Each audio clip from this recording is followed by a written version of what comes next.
Welcome back, my friends, to the Predictive Playbook. I'm your host, John Ryan, and this is the PGA Tour.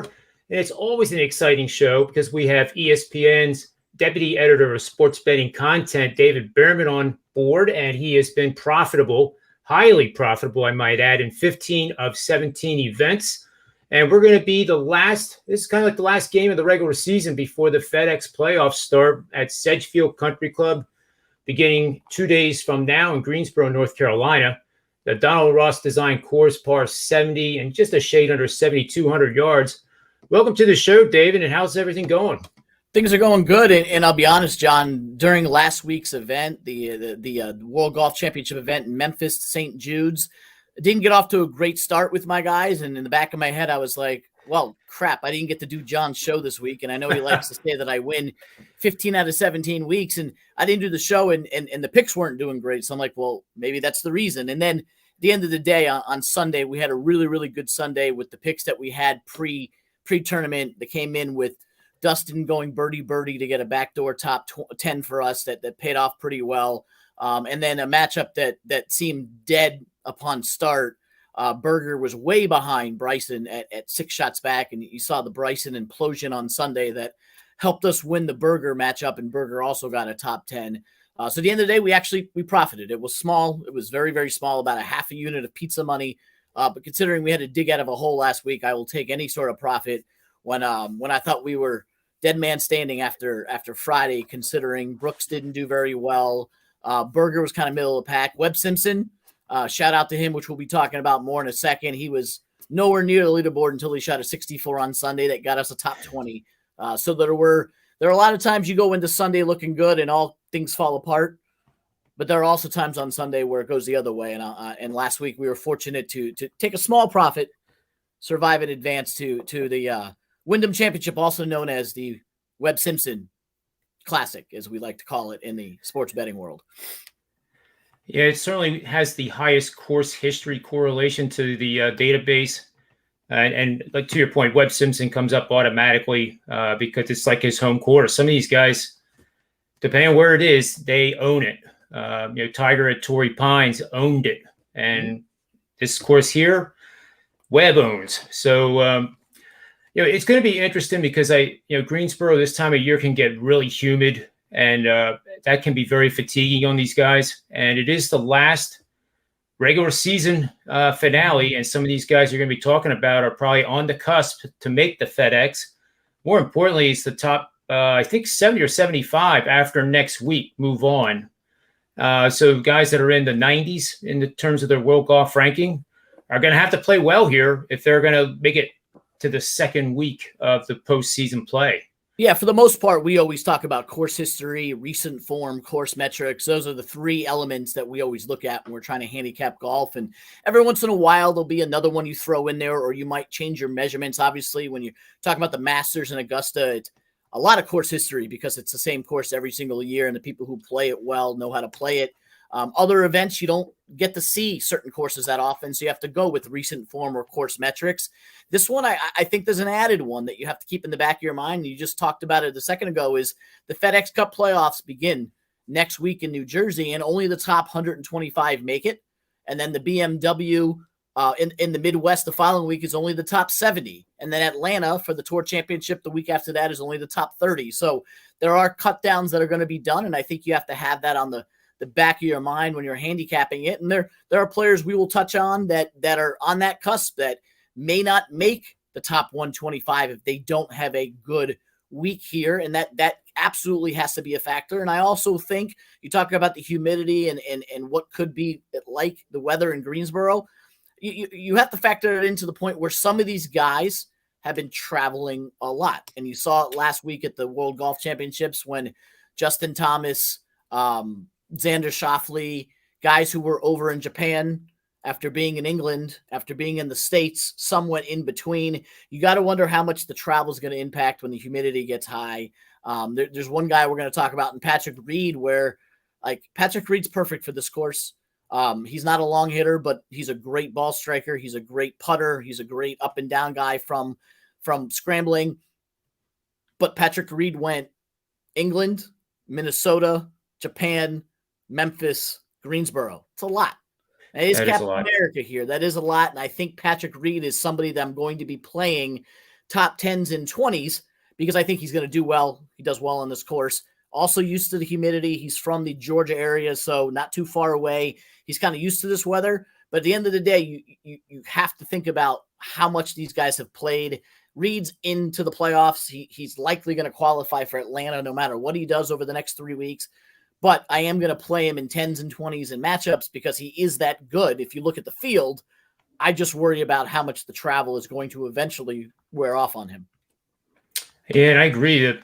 The trip to Japan wasn't even planned because I believe it was because DeChambeau tested positive COVID-19, and then that gave Reed the chance to go over there and play. Which is really the only reason why I think he's actually in this tournament is he probably already had committed thinking he wasn't going to Japan. And then he could have pulled out, but, he lives nearby and he plays his course well. And Patrick Reed likes to play every week anyway. So, yes, Japan was not planned, but it did happen. Again, it's not like these guys sit in the middle seat of coach on the way back. They have it pretty good, but it is a lot of travel. And you saw with Xander last week what that took out of him. Yep, absolutely. So the players that are on the cusp, both for this to get into the top 125, who do you see as a good play? Well, one of the ones that I want to mention in Brandt Snedeker, who hasn't been in great form, but Snedeker's a guy who's currently 93rd in the FedEx Cup ranking, so he's comfortably in the field next week, but he's not comfortably in the top 70 for the week for the following week at the BMW. So he's someone that I think has extra motivation to play well. He won here in 2018, wire to wire, started off with a 59 on Thursday with a bogey on one. That's amazing. That automatically gets you on my betting card. 5 other top 10s here. He's made the cut 11 of 13 times at this course. And then if you talk about the event in general, he actually won it in 2007 when it was at a different course in North Carolina. So plays well here, plays well in the States, in this state. He has the second most money earned in this tournament from anybody not named Webb Simpson, which we'll hit on in a minute. And he actually needs to play well to put himself in a position next week to advance to the top 70. We're talking about a guy that had back-to-back top 20s at the Open Championship in England and the 3M in Minnesota. Kind of took a step back last week, missing the cut at the Barracuda, which different scoring system is what it is. I think Snedeker, this is the type of event where if he gets his game going, he could do extremely well. I'm playing him in the top 10 at 5-1 because a top 10 will really solidify him to be in a good spot to advance to the first 2 legs of a playoff that, by the way, he won in 2012. He won this entire shebang. So Sned's the type of guy who knows what's on the line, and regardless of whether the metrics match or not, he plays well at this course, plays well at this event, and he needs a good finish. And anytime you have somebody who shoots a 59 on this course, that's going to open your eyes to it. Yeah, the 59 reminds me of a very great putter that he is, because to shoot 59, you got to drain some putts. And this is a Donald Ross course that features those tortoise back greens. So I like that one quite a bit. It is a good one. And it's one where, no, Brandt Snedeker is not going to be the name that jumps off the top of your head when you're thinking about who's going to win in Greensboro. But at the end of the day, when you look at the scoreboard, you see Brandt Snedeker in the top 10, you're going to be like, yeah, right. He plays well here, needs to play well to advance. And that's the type of guy that you want to have on your card to do well. We mentioned Webb Simpson. Hey, just look at what Webb has done here. He only has the 1 W. So take it what it is, 1 W there. But T8 win, T22, 5th, 6th, 72nd, 3rd, 2nd, 2nd, 3rd. I mean, he's 11 for 11 in cuts made at this course. 6 top 10s, top 10 each of the last 4 years. We took him here last year and cashed a top 5, a top 10, and a top 20. We didn't get the W, but we did cash all the other props. Like, he's from there, grew up there. He went to college at Wake Forest, which is around the corner, currently lives there, and his wife let him name their daughter Wyndham. Like, does it get any better than that? He has a daughter named Wyndham because of how well he does here. He's a fan favorite. So with home field advantage not necessarily being a golf term, it is right now for Webb. And we talked about the FedEx Cup. He's 49th, hasn't had the greatest Webb Simpson year, comfortably in the top 125, comfortably in the top 70. Has some work to do to get into that top 30 to advance to Atlanta. Why not do it right here at your home course, the one that you do the best? And by the way, he did shoot a 64 on Sunday in Memphis, gaining over 4 shots tee to green on the entire field. So maybe Webb, who has had some little injury concerns and fatigue concerns over the course of the year, maybe he's getting it together a little bit, getting to this course, the Webb Simpson Invitational, does well, maybe seals his spot at Atlanta and gets his season rolling. And for all we know, John, we could talk about Webb Simpson, FedEx Cup champion, in a month, and it all started right here at Greensboro. Yeah, he's the type of golfer when he gets hot, it's scorching hot, and it stays for a while. So I love that pick. Even though he's the favorite here, down the road. But I would add, like, he's the favorite, and I was talking to Ariel and Brad this morning on Sports Grid. He's not your typical favorite. He's 12, 13 to 1. Most favorites you find in the 7, 8, 9 to 1 range. This is an event with a weak field, so you would have expected to have somebody like Webb Simpson be 8 or 9 to 1, but you're getting a 12 to 1 price because he has not played well until last Sunday, 64, kind of been middle of the road, only has 1 top 10 in the last 16 tournaments. So he needs to turn it around, and you're hoping that the 64 got the job done for him. I wonder what he'll be priced for the FedEx Cup to win it. With pizza money, I would think if he's like 55, 60 to 1, maybe it might not be that cheap, but anything over 40 to 1, I think I would play. Yeah, but he's someone who's currently not in the field for the Tour Championship, so he's probably going to be in the 50 or 1 or more range. He's got to play himself into Atlanta. But if he wins this week at an event that he plays very well, he'll be in the top 30, and that's something that you got to hop on now rather than missing the boat. Yeah, agreed. Who else do you like that's kind of on the cusp or maybe looking out, maybe a name that would be surprised to hear? I'm looking at as a pure long shot. He's 80 to 1, 9 to 1 to finish in the top 10. I'm currently looking for a price on him to make the cut, and I can't find it anywhere because he's not anywhere near the top of the odds boards. But your bronze medalist, CT Pan, from 2 weeks ago, won the bronze medal, sitting at 120th in the FedEx Cup standing. So he's on that line. He's 5 spots in right now, but you missed, you do bad this week, miss the cut, and all of a sudden you're out. Won the bronze 2 weeks ago, also finished runner-up here in 2018. It's a boom or bust type guy, CT Pan. He's made 13 cuts.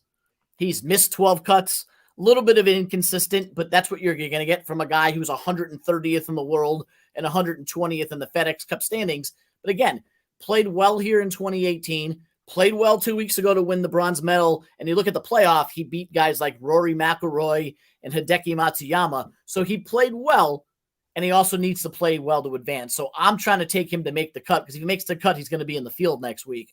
Haven't been able to find that price yet. I'm hoping to find it by tomorrow morning. But 9 to 1 to finish in the top 10 for a guy who did that 2 weeks ago and 2 years ago at this event.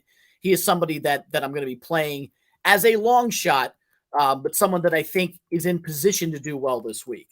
Another guy I'm playing to win, Sunjay M at 30 to 1, top 10 finish around 3 to 1. You had to expect John a letdown a little bit last week. He didn't medal at the Olympics. Obviously, there was the whole South Korean military exemption that was at stake. Didn't medal. Figured traveling back, let down. I didn't play him last week. He hung in for a little bit, then had a poor final round to finish T44. Twice he's played this Greensboro event, T6 and T9, going minus 16 both times. 2 years ago, he was the first round leader, went out for a 62. First round leader, held it for a couple of days before losing, and also did well at the Rocket Mortgage Challenge in Detroit, which, if you think about it, the way the courses are set up, birdie fest type courses, short, relying on strong short game as well as iron play. Sunjay M has it. 30 to 1, top 10 finish. I think here's someone who will be in contention all week long at this event. Awesome. Who else do you see? One other name that I'm playing, we mentioned Patrick Reed a few minutes ago. I'm playing it safe with a top 10 and a top 20 because of the travel worries, but I'm not going to be at all surprised to see him win it. In fact, I might play him at 22 to 1 before tea time on Thursday. He's someone that, if you look at Reed's body of work, he's just as good as anybody in this field. I do worry about the travel catching up to him, but he's 19th in the FedEx Cup standings, so he has to worry about making it. He won here in 2013 and finished 9th last year, 11th in shots gained total, 14th around the green, and 8th in putting. I see Patrick Reed doing well. I just have that weird sensation that the travel will eventually catch up to him. But I wouldn't argue with someone playing him at 22, 23 to 1 to win. Siwoo Kim, very similar to Sun J.M., didn't medal at the Olympics, so had to have a little bit of a letdown last week. What really got him was one bad hole. Everyone has seen it by now. Put the ball in the water 5 times in the 13th hole on Sunday to card a 13. Other than that, the rest of his score was pretty good. He was middle of the pack if you take out that one hole. Won here in 2016, also has 2 top 5 finishes in each of the last 2 years, and was your 36 and 54 hole leader last year. So Siwoo does well here. So you're thinking, should you play him to win? Siwoo is very volatile, as you saw on that one hole. If you look at his overall stats, 7 missed cuts, 3 withdrawals, and oh, by the way, 4 top 10s. So here's what I'm going to do, John. I'm going to play him to finish in the top 10, and then I'm going to monitor him for live betting on the weekend. If Siwoo is in the top 20 heading into Saturday, I'm betting him live because he's in contention. If Siwoo is out of contention, avoid him like the plague, maybe even fade him in a matchup, because he's shown that if he's not in contention, he's going to play bad over the weekend. But when in game, he's 4 top 10s, 7 missed cuts, 3 WDs is what it is. But he has won here before and played well here, so I like his chances at plus 350. I think he's coming in around 40 to 1 to win, which I'd consider if it wasn't so volatile of him.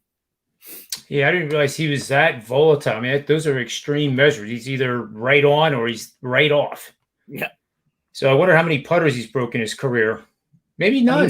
He's withdrawn from 3 different tournaments, so who knows? That's not good. It's usually not because of injury or illness when you WD, but right. I do want to bring up one player that you ask me about almost every single week. I always say no to you.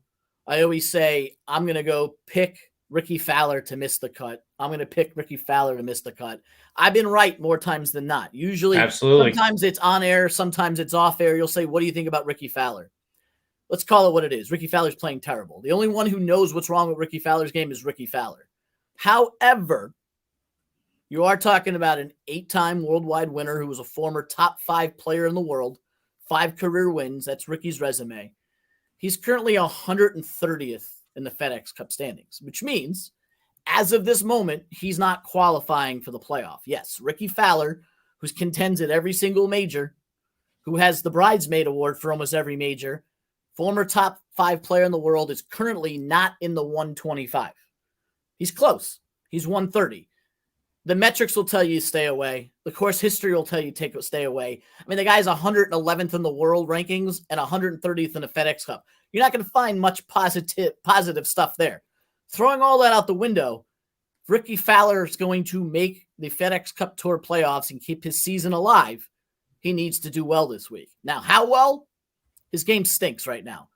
But you're going to get 2.5 to 1 to pick him to finish in the top 20. I'm going to play a little bit of a nibble. Have my inner John Ryan, who loves playing Ricky Fowler, play him to at least be somewhere near the top 20 on Sunday. That would get him into the first playoff event next week. So back to what we talked about 10 minutes ago. There's more than just course history, metrics, and recent form at play, all of which stink for Ricky. There is the, can I keep my season alive by making the top 125? He's on the cusp, and he ain't going to make it if he doesn't get into the promised land this week. I don't think he can win it because he's not playing well enough. But I do think a top 20 is not out of the equation. My book doesn't offer top 40s. If it did, I would play him in the top 40 for sure. That might be enough to get him in, but I'm going to sprinkle a little bit, not a lot. I don't want to advertise this play a lot. But it would not surprise me if Ricky going to throw a little bit of – he did finish T8 at the PGA, did T11 the next week at the Memorial at Jack's Place.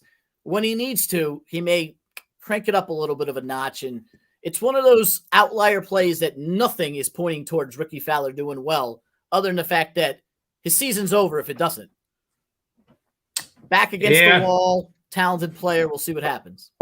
It's certainly a contrarian play. I did hear he was working with David Ledbetter.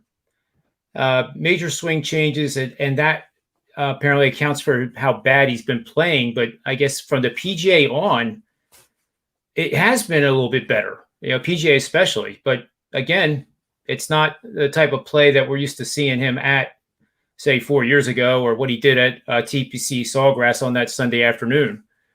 But we have a value play for sure. We have not seen the Ricky Fowler that is fourth in the world, 8 wins, 5 PGA Tour wins, the guy who finished the second or third. And I mean, going into this season, you could argue Ricky Fowler was the best player without a major win. I mean, Bryson got his, JT got his. Like, it was Ricky Fowler, it was Hideki, Bryson got his last year. So Paul Casey maybe, but that conversation doesn't happen anymore because Ricky Fowler isn't playing Ricky Fowler golf. If he's ever going to, his back is up against the proverbial wall. You miss the cut this week, you're out. Like, you can't make it. I'm not saying he's going to continue and get on and win the FedEx Cup. I think he's way too far back. But if he wants to play one more week, he's going to have to do something, or else the season is over. And one guy we didn't really talk about, but a guy that we've talked about on every single show recently, Louis Oosthuizen, is playing another week, and talk about the travel and the wear and tear. Is he a guy that you're kind of staying away from, maybe because of that, and he's due for maybe a little regression, even because he's been playing great, just hasn't won? I think he's a guy that you can comfortably take in your top 10 and say, hey, the guy finishes runner-up every single week. I might as well take him as a top 10 or a top 5 and sprinkle that. I wouldn't take him to win because same thing as Tony Finau. Like, the guy's not winning. Yeah, he won the Open in 2010. That was over a decade ago, but has never won on U.S. soil, and has struggled to win anywhere recently. Playing well, so I'd probably play him in matchups, and if you want to get points for a guy who's likely going to make the cut, play him in your DFS lineup. But it's tough to put any coin on him to win when he doesn't win. Like, that's why I don't bet Tony Finau to win, because he doesn't win. I don't oppose betting him in the top 10s and top 5s. I don't think the value's there because everybody else is doing the exact same thing that you just mentioned. He's going to finish in the top 5 and 10, so people are betting that. The matchup world is probably where to take him. You look for a good matchup and play him there. And, if you enter the weekend and find him like just barely made the cut, maybe that's the time to jump in and take him to finish in the top 10. You could have made a lot of good money on Webb Simpson last week, picking him on Saturday morning to finish in the top 20, and he did. So if you think that Louis did it last week. He had another really good weekend round that put him right there in contention. A little too late for him, which sometimes is his vice, but sometimes it's hold the lead and blow it. I would play him in the prop market and not necessarily play him to win. Yeah, I found it to be true, David, especially with betting pre-flop, as I like to call it. It's almost becoming unnecessary. Best example, John Rahm at the Open, 7.5, 8-1 favorite. He's on the 7th hole, and he didn't start out so well. He was 35-1, and I grabbed him. And okay, I lost pizza money, but still, even with Webb Simpson, it's not guaranteed he's going to start out 4 under on the front 9, but somebody will. It's a good way to bet, and you'll notice this week, and you'll see it in the column tomorrow that's out on Chalk. I only picked 3 guys to win, and one of them is an 80-1 shot. So in reality, I have 2 guys pre-flop to win in the tournament favorite, and Webb Simpson and Sung J M. Everybody else I'm playing in the 10s and 20s and then waiting to see what they do live, because, like, take last week. Last week was the first week in about 2 months that I had nobody in contention on Sunday on my card in terms of winning. It was not a good start. Hard to believe. The 4 guys that I picked to win were nowhere close to winning. Berger was probably the closest, but I still won money because I had 3 guys in the top 10. I had 2 guys win top 20s, and I went 2-1 in my tourney matchups. One was totally unexpected with Berger's rally, but overall, the portfolio was a W, and nobody was close to winning. Previous weeks, right, like the Open Championship, I had 1-2 going into Sunday, was able to bet on 3, and Morikawa came up and won, so you were guaranteeing yourself a profit. That doesn't happen every week. I literally went into Sunday with no live ones on the board and just worried about my 10s and 20s, and they hit to win money. So there is other ways to play golf, and you're right. Playing a favorite at 6 or 7-1, like that doesn't pay off when the guy's going to be 35-1 after he bogeys the 3rd hole. I do think that if you're going to hop on one this week, it would be Webb, because if Webb gets off to a good start, like he does here, his odds will shrink. But I think 12 to 1 is actually a good price for him right now. But yeah, everybody else, if you're not getting 30 or 40 to 1, you might as well wait and jump in then. Yeah, I can't agree more. With the time left, do you want to share a matchup that you like or two? I have actually, to be honest, I haven't actually looked at the matchups yet. We've had meetings all day. I'm going to dive into that after this. And I'll probably include them in tomorrow's column, hopefully, if I have some time. And if not, I will tweet them out before Thursday. I usually go in there Wednesday night and make my last minute changes and go in there and make some picks, and I'll tweet those out before Thursday morning. Yeah, and that article can be found at espn.com/chalk. So make sure you get over and get those picks, because there's nobody on the planet that's hotter in PGA betting than David Bearman, that's for sure. Thank you. Any final thoughts about what's going on over at ESPN you want to share? The daily wager, or we're the daily wager's off for the next week and a half, as we have Little League World Series going on all of our networks. But tune back in 2 weeks, it'll be on. And on Chalk, we're going to be starting to do our college football and NFL preview guides. Will be coming out in the next couple of weeks. Tune in next Monday for a roundtable discussion about betting NFL player props and fantasy drafts. So it'll be like a kind of a mixture between our fantasy writers and our betting writers on how to deal with props. And then starting next Wednesday, we're going to kick things off with hopefully our SEC best bets from our staple of writers and experts of what they think about the SEC. And we'll have a conference every single day for the next 2 weeks until we hit NFL time. So it'll be packed. I believe we have 18 articles coming out over about a 14-day period, all of college football, NFL preview stuff. You'll see the golf articles every Wednesday for the next 4 weeks, as well as our UFC. And, oh, by the way, English Premier League begins this weekend, so we'll have that out from Paul Carr in the next 48 hours. It's great stuff. Great stuff. I can't wait for the SEC. It's SEC and Big Ten football. It's my niche. You'll have it next Wednesday and Thursday on Chalk. It'll be interesting. I bet Georgia will be talked about quite a bit in that conference this year. But anyway, just know that whatever you do with Georgia, they're always going to underperform and underwhelm, and that's what they're there for. Spoken like a true Gator fan. Yes, sir. I didn't even do that intentionally. I set that one up perfect. There was a piece that Adam Rittenberg wrote yesterday about breaking down all the underachievers in college football. It literally began with, if Tier 1 doesn't begin with Georgia, you're doing something wrong. And it might have been the best piece I read all year. Yeah, them in Auburn, I think. Yeah, look at that. At least Auburn's won a national title sometime in our lifetime. That's true. And last couple of years, though, have been pretty dismal, but they had a ton of injuries. But still, it's underperforming. It is. They're also playing the same division as that other school in the state of Alabama. So all Georgia has to do is beat, little old Florida, and then they get to Atlanta. So yeah, clearly Clemson has the easiest road to get there again. Yeah, the ACC is just so watered down that when Texas and Oklahoma were announcing their plans to go to the SEC, I tweeted that the Big Ten right now should make a phone call to Clemson and grab them before it's too late. There's nothing like college football realignment. It's the gift that keeps on giving, no matter how corrupt and or stupid it sounds. It keeps you talking. So it does. Well, David, thanks for your time as always. We'll look forward to the article over there for the Wyndham Championship, and then again next week for the first week of the FedEx Cup. So on behalf of David Bearman, myself, WagerTalk.com, and these Predictive Playbook shows, may all the wins be yours.